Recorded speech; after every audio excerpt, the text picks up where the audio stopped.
દક્ષિણ ગુજરાત સહિત નવસારી જિલ્લામાં મેઘરાજાનું આગમન થઈ ચૂક્યું છે, ત્યારે સમગ્ર નવસારી જિલ્લામાં વરસાદી માહોલ જોવા મળી રહ્યો છે। ભારતીય હવામાન વિભાગે નવસારી જિલ્લા સહિત દક્ષિણ ગુજરાતમાં તારીખ 5 જુલાઈ સુધી મધ્યમથી ભારે વરસાદની આગાહી કરેલ છે, જેમાં આગામી તારીખ 3/7/2024 સુધી નવસારી જિલ્લાને રેડ અને ઓરેન્જ ઝોન જાહેર કરવામાં આવેલ છે, જેને લઈને જિલ્લા વહીવટી તંત્ર સાબદું બન્યું છે। જે અન્વયે જિલ્લા કલેક્ટર ક્ષિપ્રા આગ્રેએ નવસારી જિલ્લા તંત્રના તમામ વર્ગ 1 અને 2 અધિકારીઓને રાઉન્ડ ધ ક્લોક 24/7 પોતાના વિસ્તારમાં વરસાદને લગતી બાબતો ઉપર દેખરેખ રાખવા સૂચના આપી છે।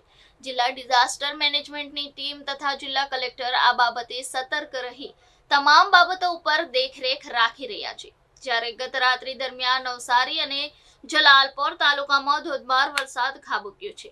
છેલ્લા 24 કલાક દરમિયાન 8 ઇંચથી વધુ વરસાદ વરસતા સાવચેતીના પગલે કલેક્ટરે શાળા અને કોલેજ બંધ રાખવા સોશિયલ મીડિયા દ્વારા સૂચના આપી છે।